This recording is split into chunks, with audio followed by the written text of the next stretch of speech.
इस वीडियो में हम ओम के नियम के बारे में पढ़ेंगे, ओम्स लॉ के बारे में स्टडी करेंगे। और उसके लिए हम देख लेते हैं कि हमने पिछले वीडियोस में क्या पढ़ा है, थोड़ा उनको रिलेट कर लेते हैं, आपस में जो हमने संबंध स्थापित किए उनको देखते हैं। हमने जो पिछले वीडियोस में पढ़ा है कि हमने देखा है कि कोई चालक अगर हमारे पास होता है और उस चालक में अगर हम विभवांतर स्थापित कर देते हैं, मान लिया उसको बैटरी से जोड़ देते हैं और बैटरी से जोड़ने के बाद उसके सिरों के बीच जो हम विभवांतर स्थापित कर देते हैं तो वहां पर एक विद्युत क्षेत्र उत्पन्न हो जाता है। विद्युत क्षेत्र उत्पन्न हो जाता है तो फिर इलेक्ट्रॉन मूव करने लग जाते हैं। इलेक्ट्रॉन मूव करते हैं अनुगमन वेग से। तो हमने फिर वहां से कुछ रिलेशंस ज्ञात किए, कुछ हमने संबंध स्थापित किए। जैसे कि क्या संबंध स्थापित किया, हमने देखा है कि जो अनुगमन वेग होता है, वो अनुगमन वेग जो होता है वीडी, वो क्या होता है, वो होता है माइनस ई टाउ अपॉन एम। अनुगमन वेग का हमने एक ये रिलेशन ज्ञात किया था। एक हमने ये रिलेशन ज्ञात किया विद्युत धारा तथा अनुगमन वेग में संबंध, आई बराबर N E A V D. और हमको ये भी पता है कि जो विद्युत क्षेत्र होता है वो होता है ई बराबर वी अपॉन एल। ये वी क्या है, विभवांतर जो हमने इसके सिरों के बीच स्थापित किया, और एल अगर इस चालक की लंबाई है। कुछ इस तरीके से हम अब देखिए ये सारे संबंध हमने यहां पे पिछले वीडियोस में देखे। तो यहां से हमको क्या पता चल रहा है, देखिए ये वीडी है, इसके बराबर ये फॉर्मूला हमने देखा वीडी का। तो यहां से एक नेगेटिव साइन है। नेगेटिव साइन क्या बताते हैं, जो वीडी की दिशा है, जो इलेक्ट्रॉन मूव करते हैं वो विद्युत क्षेत्र के विपरीत दिशा में। इसका मतलब अनुगमन वेग की दिशा विद्युत क्षेत्र के विपरीत दिशा में होती है, क्योंकि जो इलेक्ट्रॉन होते हैं वो अनुगमन वेग से वो इस तरीके से विद्युत क्षेत्र की विपरीत दिशा में गति करते हैं। तो अनुगमन वेग की दिशा विद्युत क्षेत्र की विपरीत दिशा में होती है। अगर हम इसका परिमाण लेते हैं यहां से तो क्या हो जाता है, वो होता है ई टाउ अपॉन एम।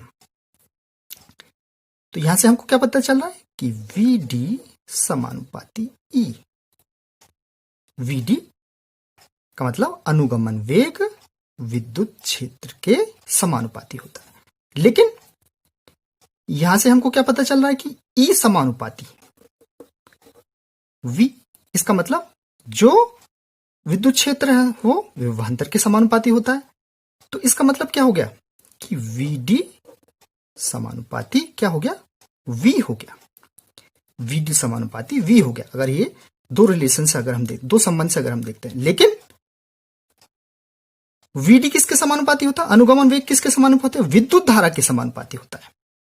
यहां से अगर हम देखें, इस रिलेशन से देखें तो क्या होता है, आई समानुपाती विद्युत धारा समानुपाती अनुगमन वेग के, विद्युत धारा अनुगमन वेग के समानुपाती होती है। इसका मतलब आई समानुपाती वीडी। तो अब यहां से अब इन दो रिलेशन से देखें तो क्या हो जाता है, ये दोनों विभवांतर तथा विद्युत धारा एक दूसरे के समानुपाती होते हैं। इसका मतलब हम यहां से कह सकते हैं कि V समानुपाती I, और यही ओम का नियम है।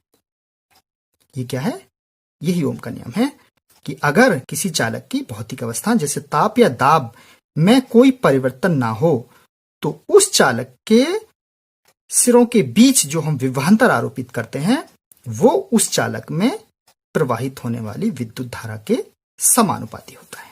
इसका मतलब क्या होता है, V समानुपाती I। अगर हम यहां से एक समानुपाती नियतांक लें तो V बराबर क्या हो जाएगा, R I, और इस R को हम चालक का प्रतिरोध कहते हैं। और यहां से R क्या हो गया, अब देखिए R क्या हो गया, V अपॉन I। तो V अपॉन I क्या हो गया फिर अब यहां से एक नियतांक के बराबर, और वो नियतांक क्या है, वो नियतांक है प्रतिरोध। तो अगर हम इसका मात्रक ज्ञात करेंगे तो वो हो जाएगा क्या इसका वोल्ट, इसका एम्पियर, वोल्ट प्रति एम्पियर, या इसी को हम कहते हैं ओम। जो मात्रक किसका होता है वो क्या होता है, मात्रक होता है ओम। तो अगर हम यहां से कहें तो V अपॉन आई बराबर क्या होता है, एक नियतांक होता है। तो ये अब हम जो हमने ये देखा V अपॉन आई बराबर एक नियतांक होता है, इसको अब हम यहां ड्राइव करेंगे, इसकी उत्पत्ति करेंगे, ओम के नियम की उत्पत्ति करेंगे बिल्कुल इसी तरीके से जिस तरीके से हमने यहां पर ये रिलेशंस पिछले वीडियोस में देखे। तो क्या देखा है हमने, देखिए हम यहां माने, अगर मान लिया कि कोई चालक जिसकी लंबाई स्मॉल एल है, लंबाई को हमने क्या माना स्मॉल एल, उसके सिरों के बीच विभवांतर स्थापित कर दिया और वो क्या है V, और जो विभवांतर स्थापित करने के बाद जो विद्युत क्षेत्र उत्पन्न हो जाता है वो है E, और उसकी दिशा को हमने इस तरीके से दिखाया थी कंडीशन से। अब क्या हो जाएगा फिर, यहां से देखिए E बराबर क्या होता है V अपॉन एल, इसको अगर हम इक्वेशन फर्स्ट कह देते हैं। तो अब क्या होता है, जो अनुगमन वेग है और विद्युत क्षेत्र में संबंध हमने पिछले जो वीडियोस हैं, जो पिछले जो टॉपिक्स हैं उनमें पढ़ा है। अगर हम इस समीकरण को सेकंड माने तो क्या हो जाएगा, फिर यहां से देखिए समीकरण फर्स्ट तथा सेकंड से, बल्कि अगर हम इसका परिमाण मान लेते हैं और इसको हम समीकरण थर्ड मान लेते हैं, तो अब हम देखें समीकरण फर्स्ट तथा थर्ड से देख लेते हैं। तो VD बराबर क्या हो जाएगा, समीकरण फर्स्ट तथा थर्ड से VD बराबर E का मान रख दीजिए यहां पे, E टाउ अपॉन M और V अपॉन L। हालांकि ये वाला रिलेशन भी हम पिछले वीडियो में देख चुके हैं, क्योंकि जो अनुगमन वेग होता है वो विभवांतर के समानुपाती तथा चालक की लंबाई के व्युत्क्रमानुपाती होता है, ये वाला रिलेशन भी देख चुके हैं। लेकिन अब देखिए ये जो विद्युत धारा तथा अनुगमन वेग में संबंध है, इससे देखें अगर हम तो I बराबर क्या हो जाएगा, इस वाली जो समीकरण से VD का मान अगर हम इसको फोर्थ मान लेते हैं, तो इस फोर्थ में इस VD का मान समीकरण फोर्थ में अगर हमने रख दिया तो I बराबर क्या हो गया फिर NEA, और VD का मान ये रखिए E tau upon M into V upon L, ये हो गया E tau upon M into V upon L। तो अब क्या हो गया यहां पे, ये हो गया I बराबर NAE स्क्वायर, E और E स्क्वायर, और tau upon M into V upon L। इस तरीके से अभी इक्वेशन हमारे पास आ गई।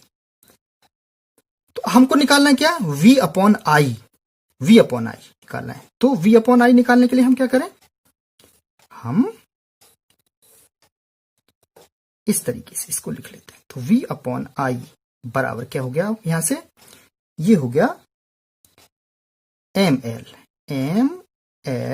अपॉन क्या N E स्क्वायर टाउ और A, ML upon NE square tau और A। तो अगर अब यहां से देखें तो ये वाली जो वैल्यू होती है ये भी एक नियतांक होती है, ये भी एक कांस्टेंट होती है, और इसी को हम कहते हैं क्या, R।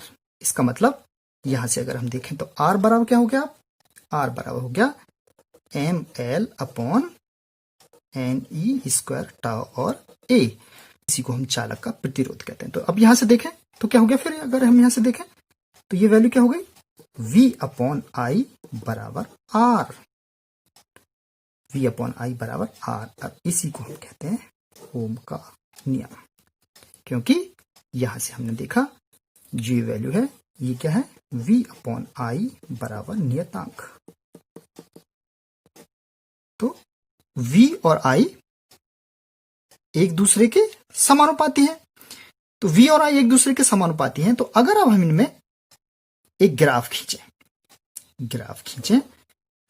तो यहां पर अगर हम I लें और यहां पर V लें इस तरीके से, तो अगर हम एक ग्राफ खींचें तो वो क्या आता है, वो एक स्ट्रेट लाइन, एक सीधी रेखा हमको प्राप्त होती है। क्यों सीधी रेखा प्राप्त होती है? क्योंकि V समानुपाती क्या है, I है, इसलिए हम I और V में ग्राफ खींचते हैं तो वो हमको एक सीधी रेखा प्राप्त होती है। ये देख रहे हैं जो हम यहां से। तो अब हम अगर इन राशियों को रिमाइंड करें तो m क्या है, यहाँ पर m है इलेक्ट्रॉन का द्रव्यमान, स्मॉल l क्या है, स्मॉल l है चालक की लंबाई, और स्मॉल n क्या है, स्मॉल n है प्रति एकांक आयतन में मुक्त इलेक्ट्रॉनों की संख्या, जिसको हमने यहाँ पे स्मॉल n कहा है। चालक में प्रति एकांक आयतन में मुक्त इलेक्ट्रॉनों की संख्या को हमने यहाँ स्मॉल n कहा है। और E क्या है, E है इलेक्ट्रॉन पर आवेश स्मॉल e, और टाउ क्या है श्रांतिकाल, जैसा कि हमने पिछले वीडियो में समझाया। और कैपिटल ए क्या है, कैपिटल ए है चालक का परिच्छेद क्षेत्रफल। तो अगर चालक की भौतिक अवस्था जैसे ताप, दाब आदि स्थिर हो, भौतिक अवस्थाएं अगर स्थिर हो तो इन राशियों का मान एक नियतांक के बराबर होता है। V/I का मान क्या होता है, एक नियतांक के बराबर होता है। इसी को हम क्या कहते हैं, ओम का नियम कहते हैं। और ये नियतांक क्या होता है, ये होता है चालक का प्रतिरोध। तो यहां से हम ओम के नियम की उत्पत्ति कर लेते हैं। तो आई होप ये सारी चीजें आपको समझ आ गई होंगी। इस वीडियो में इतना ही, धन्यवाद।